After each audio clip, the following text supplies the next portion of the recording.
also has a long history.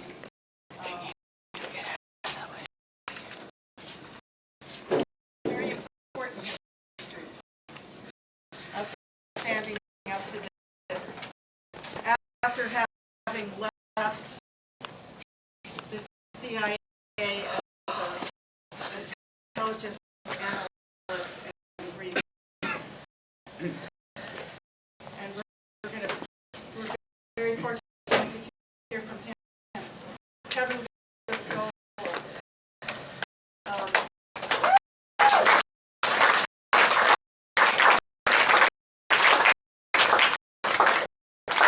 Has a lot of followers on Twitter. He writes for the Dissident blog on Firedog Lake. I know him as a college activist back in the Bush regime days when he made a wonderful video for World Can't Wait called The World Can Wait. It was sarcastic. And we have our colleague from National Lawyers Guild, obviously, and he is not standing in for it, but is part of the work of Heidi Bogosian, who has written a major book on U.S. government spying this week. And the National Lawyers Guild, as a whole, has been very involved in these issues and has a lot to bring to the table about what this means, especially for people in this country. I hope you will give full attention. Obviously, we have a number of people videotaping, audio taping. We're working hard on getting some electronics set up so that we can actually show you some things that the speakers brought. If that works, it'll be wonderful. If not, we have their heads, their hearts, and their intellect, which is the most important part. So I'd like to start off with Bill Binney. Thank you. Thank you.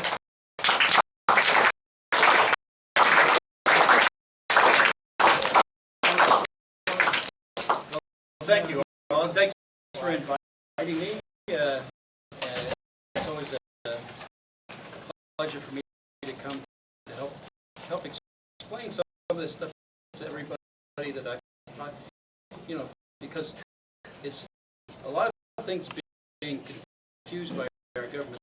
They're telling you basically lies and misrepresentations, so that you think that what they're doing is not that malicious.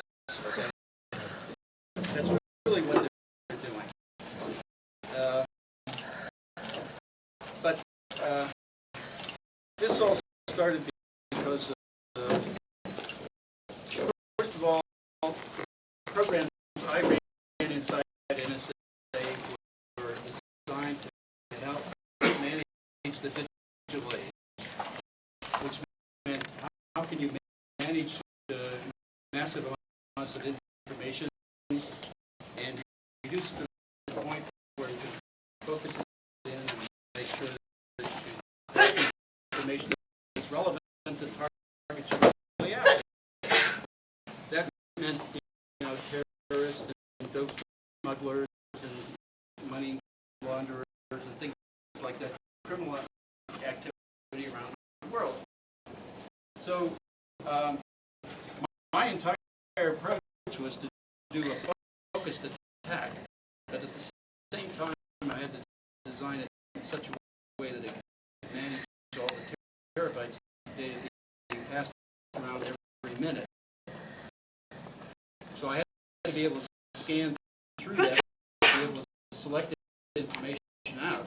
So that's the system I designed. But as a part of that process, I knew there was danger in that. So I built in a process to recognize, first of all citizens of the United States and encrypt all of their values, hide their identities, as we saw them coming across the data. If they got pulled in with all this, for example, if a U.S. citizen was talking to someone that they thought was a terrorist, we would have the attributes of system and citizen and be able to identify them, like their phone number or IP or a bank account number or a credit card or something like that. If we pull that data in, then it would automatically be encrypted so that no database in the NSA or anywhere else would have that data other than it under an encryption. So that would hide their identity. No one in the agents in the NSA or anywhere in the government, the FBI or DEA, could go in to find anyone in that data. So that was how we were protecting identities. And that was only if you got caught pulling in terms of contacting, having a relationship with somebody who was suspected of something wrong. Okay. Otherwise, your data was not taken in at all. Because it was easy to recognize either in a phone network or in the internet, all the identities of U.S. citizens or U.S.-based people internally in this country. Even if you go overseas, your cell phone carries the phone numbers of your local phone number, which identifies you as a citizen of the United States. You got the phone number from the United States. So there were ways to do that, ways to tackle that. If there was any suspicion, we would take a look at that and then resolve it one way or another, or delete you or purge your information from the database. That was the whole process before 9/11. But General Hayden and Bush and Cheney and his compatriots in law, like you and various others, like Addington and Gosztola, all conspired to concoct a preposterous statement that they're under the War Powers Act, they can take in anything they want. Well, as I asked my lawyers, when was war declared by Congress? Never was, and so therefore they had no legal grounds to advocate that they can use the War Powers Act. So that basically was the start of it. But initially, all the bulk acquisition was directed against this country and all the citizens in this country, not foreigners.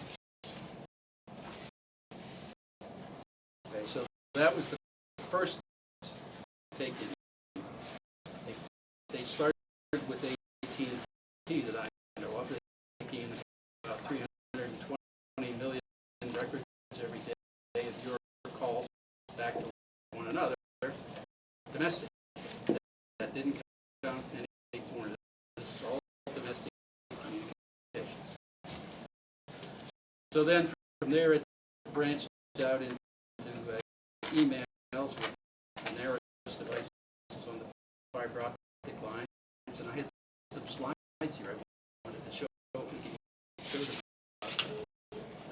But it'll show you how the network, how it's grown over time. These slides have been released by Edward Snowden. And although Clapper, our DNI, doesn't want any former employees of the intelligence community talking about any of the slides, I still have a First Amendment right to talk about anything in the public domain. I'm going to tell. Yeah, I'm going to tell. So I figured I'd just do it anyway. All right. Get an idea of what they're really doing. What you title this? It's a relationship analysis.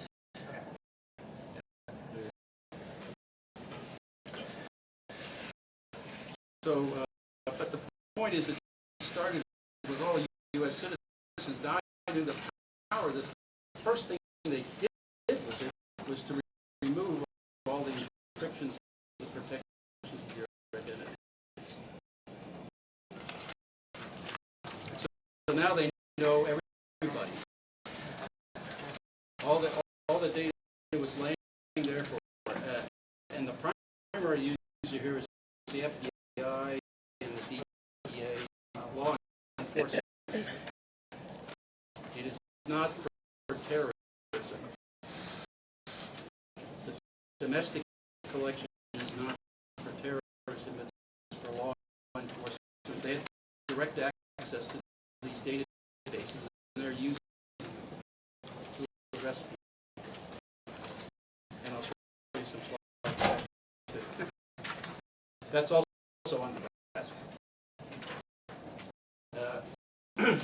Was this program that you're describing that you developed, was this what was called Thin Thread? That was part of Thin Thread, yeah. Right. That was one of the... But that was only one input. Okay, this took every input that they gave. Every... And also other agencies. So it was a composite of the entire intelligence community, basically. And numbers, by the way, meant nothing. We would take billions of transactions and reduce them to tens of billions of relationships, and it would be easy. And also kept frequency counts so we knew the valid relationships, repeated relationships, and timelines, and things like that. I have some slides to show you that. And that's basically why I said they had a dossier on everybody in the United States. Alexander said they didn't. Our people don't do that. That's right, because people don't use software. Okay. It's all done by software. This is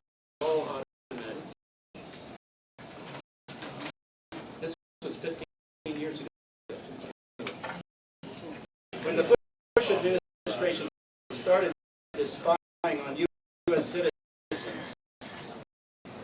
This is the first thing I realized what they were doing.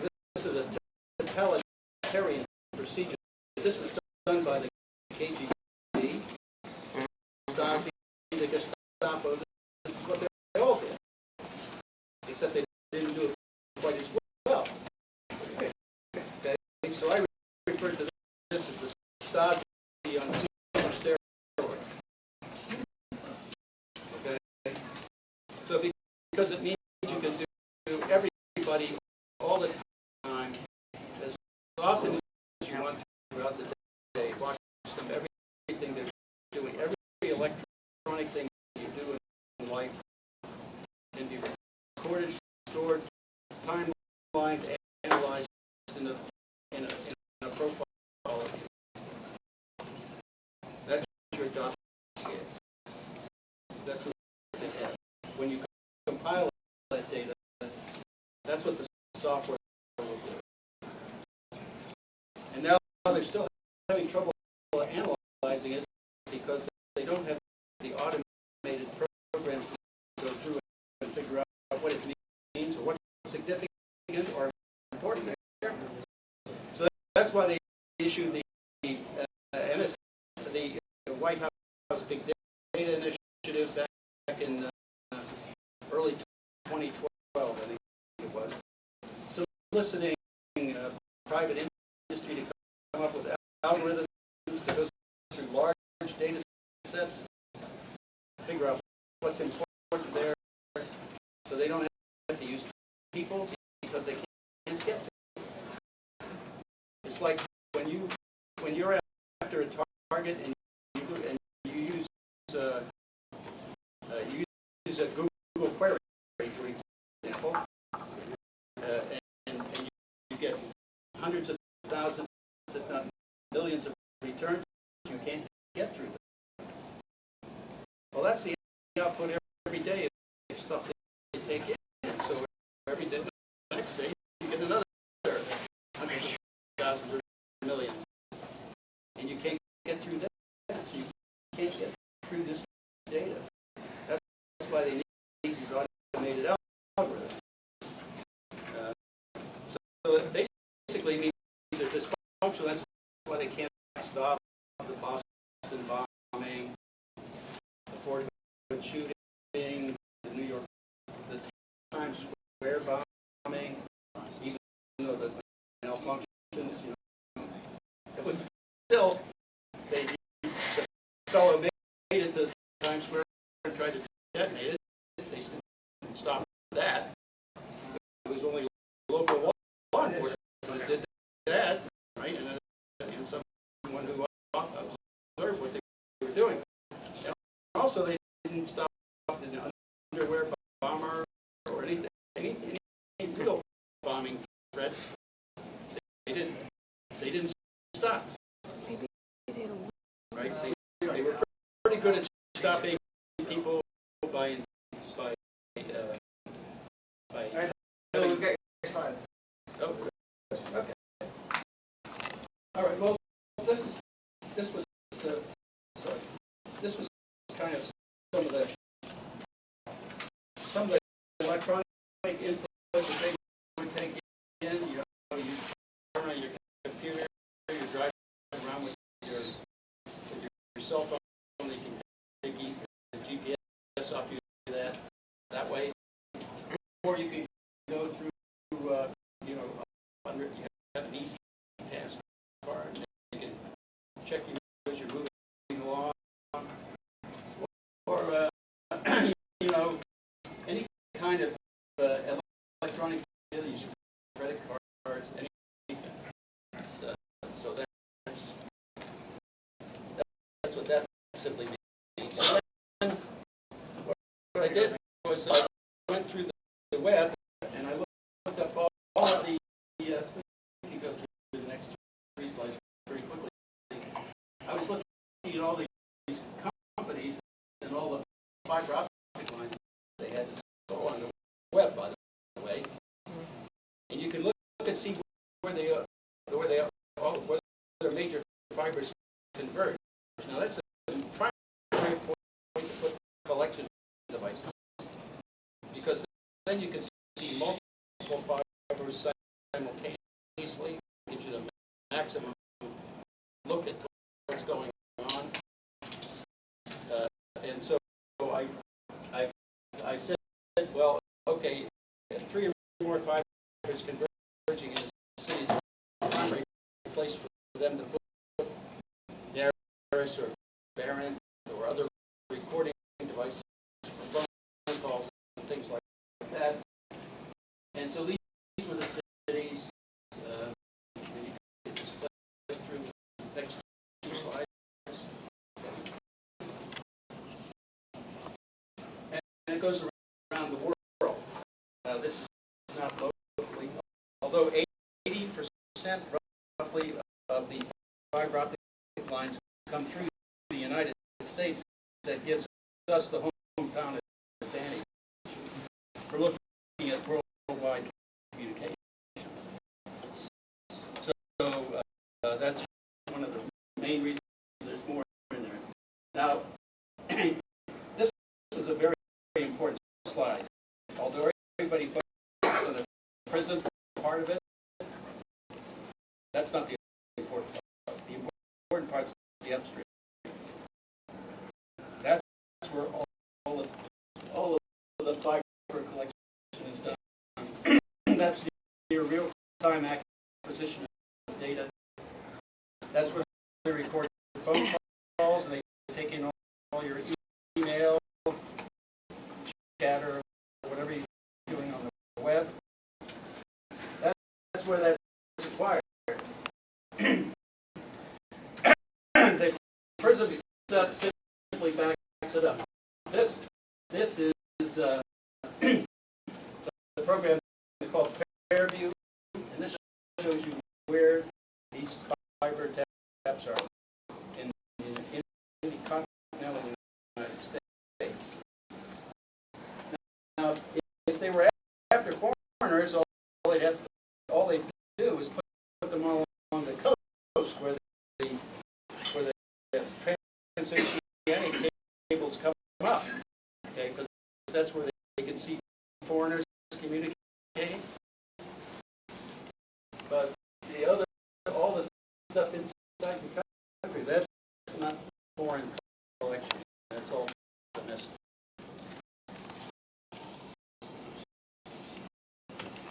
And that's what they're collecting. And that's why they had to build Bluffdale and other storage facilities, like the one that's 600,000 square foot facility on Fort Meade, because they're collecting this. And this, of course, extends worldwide. But this is the U.S. part of it. This is where they really started. And this is really where the bulk acquisition of data comes from. We communicate more than most people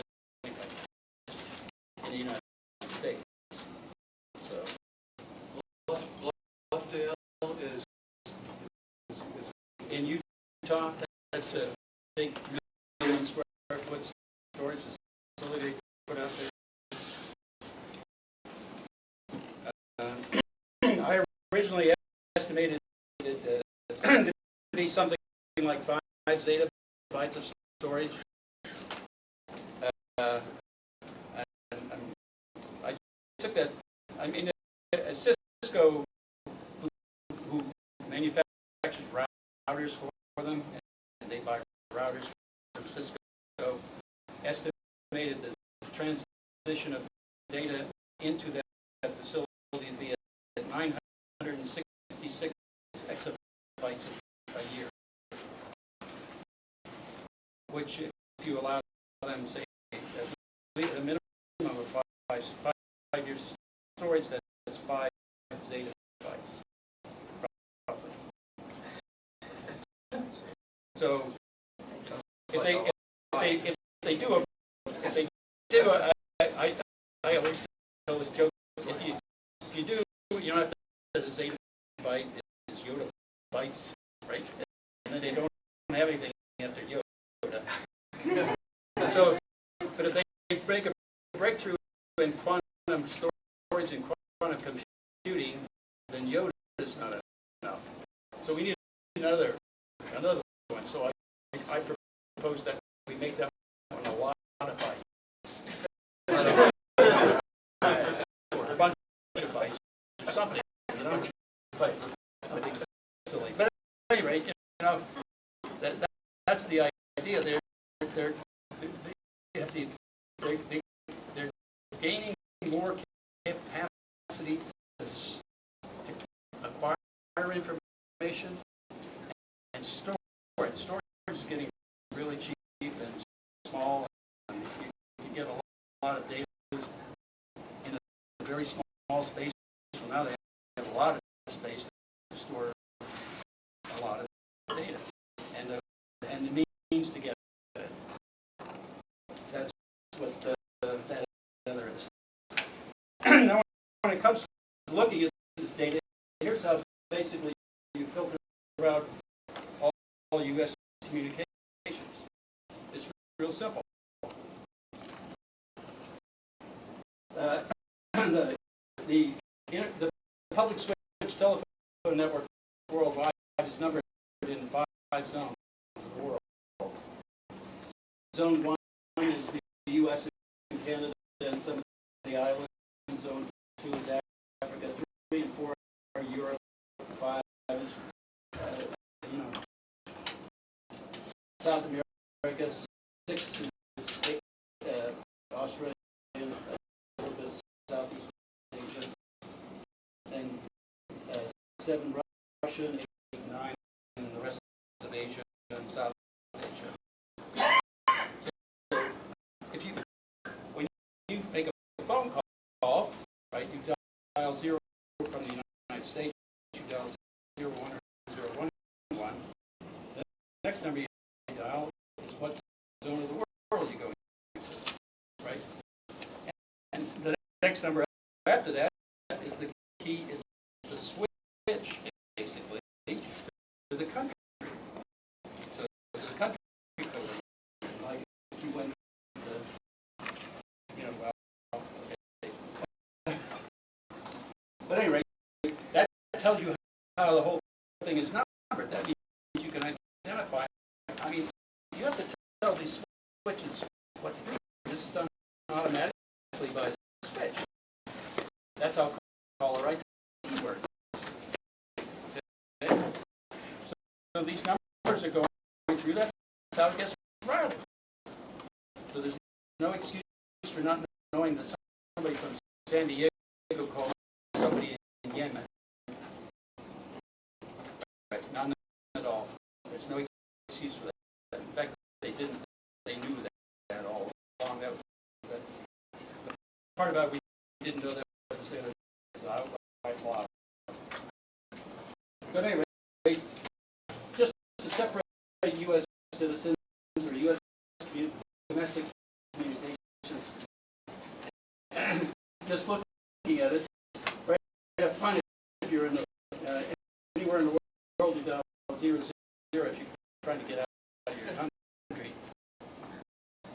If you're in the United States, it's 01 or 011.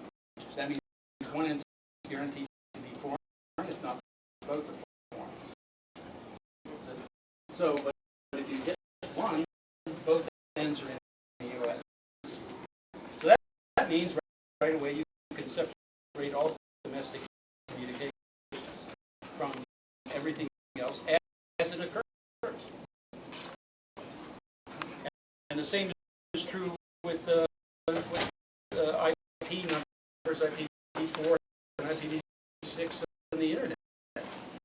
Or you can use MAC numbers or anything else that as long as you know the blockings and all the numbering schemes, then you can separate all that out instantaneously as that data is passed. Because the machines have to know to route it. And this is how they route it. Okay?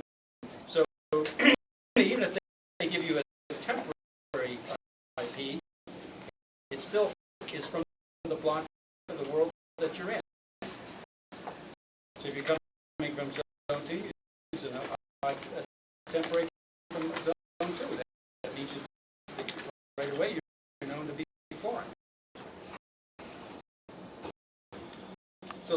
that separates that all right away. So there's no excuse for not being able to determine domestic communications instantaneously, either in a public switch telephone network or the internet, using this approach. In fact, that's the way we did it. So then, this is the breakdown of the internet. 5 zones of the world, it's not 9. And they just get them blocks. So, the next slide. And then our whole idea here was to have a zone of suspicion. So we would look at a zone of suspicion along relationships. That is, it's very, very simple. You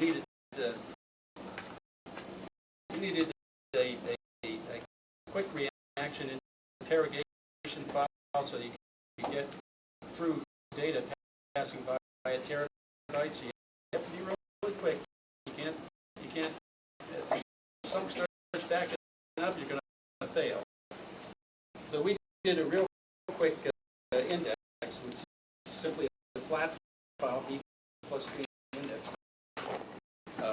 A has a relationship with B, and B has a relationship to the reverse. B is A. So if you query A, you get B. If you query B, you get A. So that gives you all those answers by indexing that way. So that made it easy for us to look things up as they were going by, as to whether we wanted them, they were a known target, or it's in the U.S. We use the other schemes, right? Domestic, we can separate all that. It's really pretty simple. So we can manage 20 terabytes in that. And if we had trouble with that up to that point, we would simply replicate another processor and do 20 more terabytes. Depending on how much we needed, we needed space and power. That was the problem. So at any rate, that zone of suspicion is only 2 degrees around any relationship we were building. So that gave you a focused attack. Right? You weren't scarfing up everybody in the world. You only focused on things that were in a zone of suspicion. You would add other things, like if somebody was frequently visiting sites advocating terror, or sites advocating jihad, or other kinds of activities that might be dope related, or they're using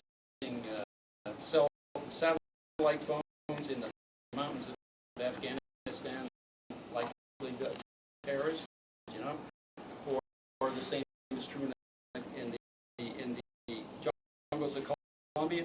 Might be a dope smuggler. So you look at them for those reasons. That also adds people to that zone of suspicion. But you're doing it for a reason. Okay. You're not scarfing up everybody, because you don't. First of all, when you scarf up everybody, there's so much data your analysts are dysfunctional.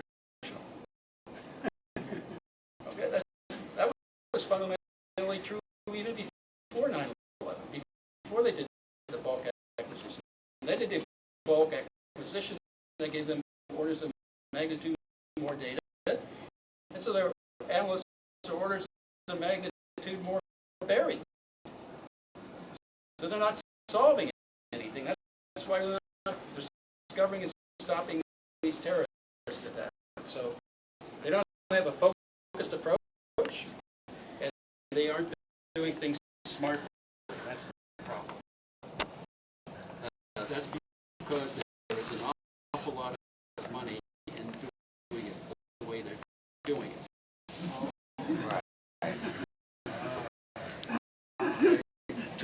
billion just to build Bluffdale because you have a lot of data.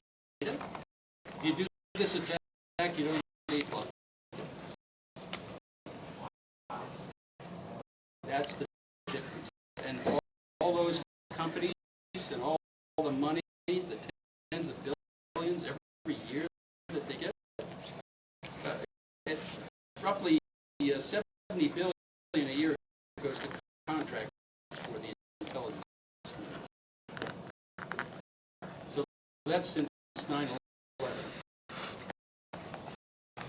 What's that? Almost $1 trillion. Okay? We're getting close to that. So that's an awful lot of money. That's an awful lot of jobs and bureaucracy, right? And an employment factory when you retire from the U.S. government. That's called incestuous relationships. Yeah. That's exactly what it is. And that's the motive behind all of this. Yeah. So anyway, these are things you can't do if you use encryption on the thing. These using encryption, you can't go in and interrogate things. You can't randomly, if I wanted to get any one of you, I couldn't find you in the face. Because all the values are encrypted.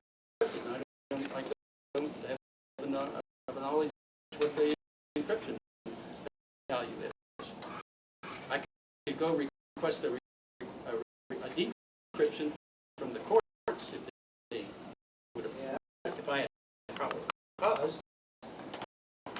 But that would have to happen. So that was the whole idea. And it made it unusable to the law enforcement. It was impossible for them to use it. It was even impossible for NSA analysts to do love in. They couldn't go in and look at their lovers or wives or anything and see if they were cheating on them. That was impossible. Now they couldn't.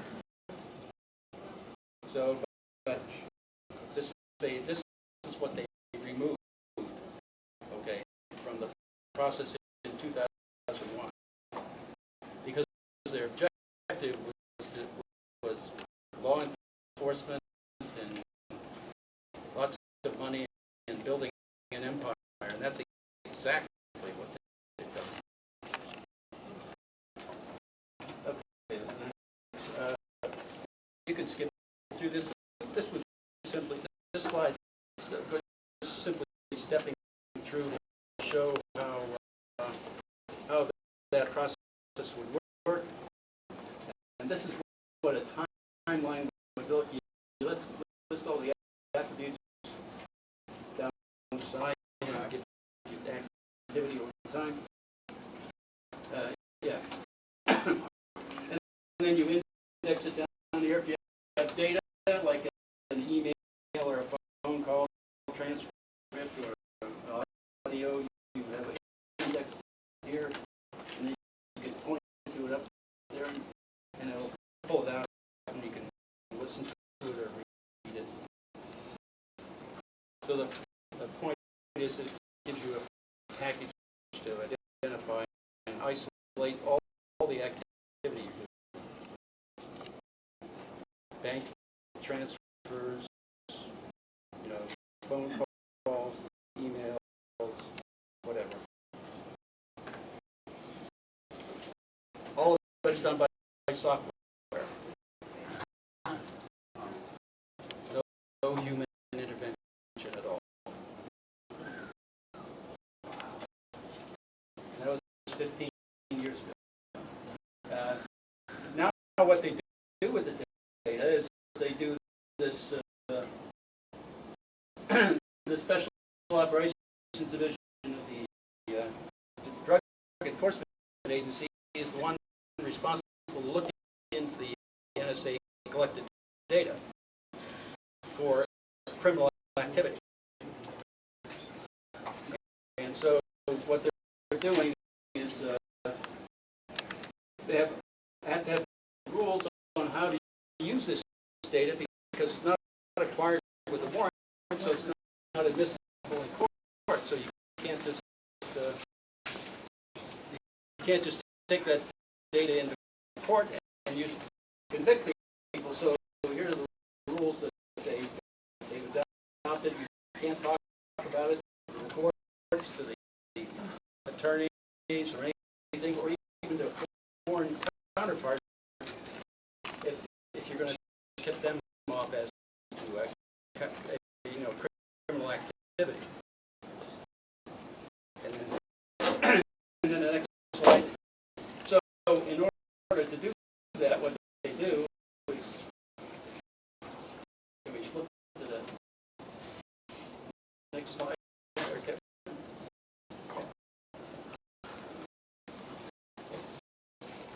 There. They do a parallel construction.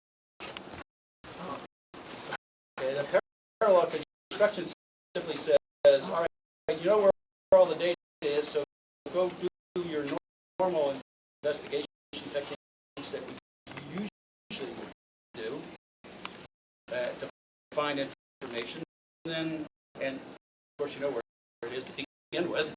So it makes it pretty easy. So they go find it that way, and then they come back and say, here's the data we used to get probable cause to arrest this person.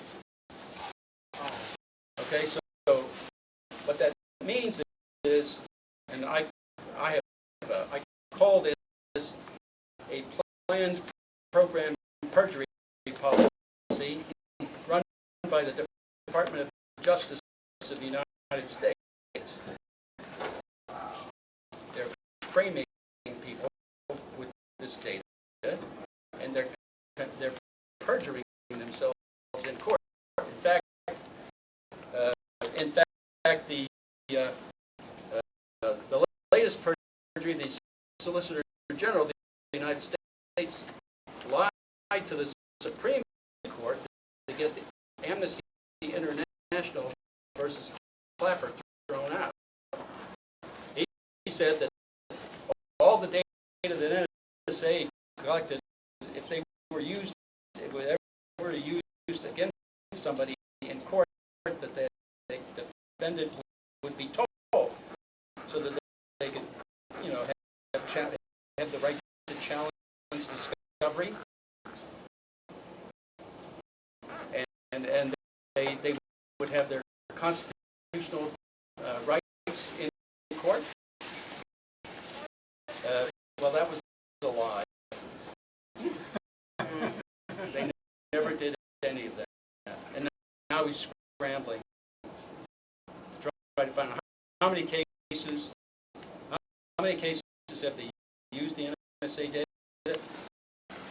Senator Feinstein said, oh well, a couple hundred people a year have been picked up at one point on the judiciary.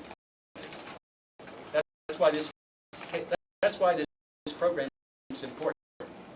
Okay, so we can perjure ourselves several hundred times a year to convict people. This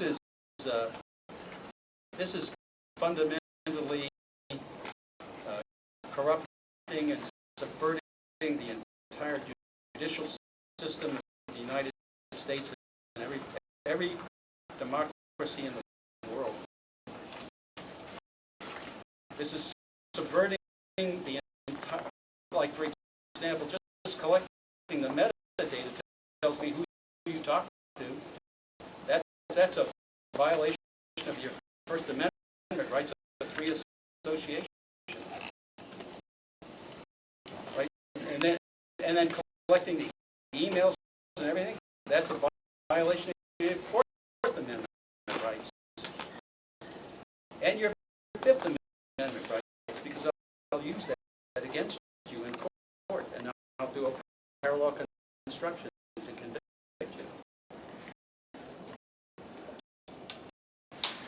this is a total rotting of the foundation of our republic.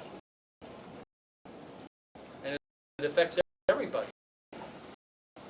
Not only now, but just the understanding that you're being watched in such a way that this kind of malicious intent kind of eats at your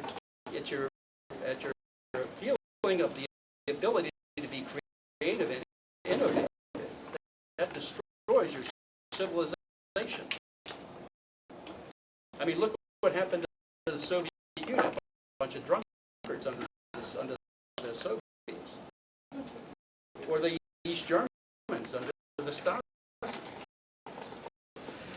That's what happens when you have this kind of state.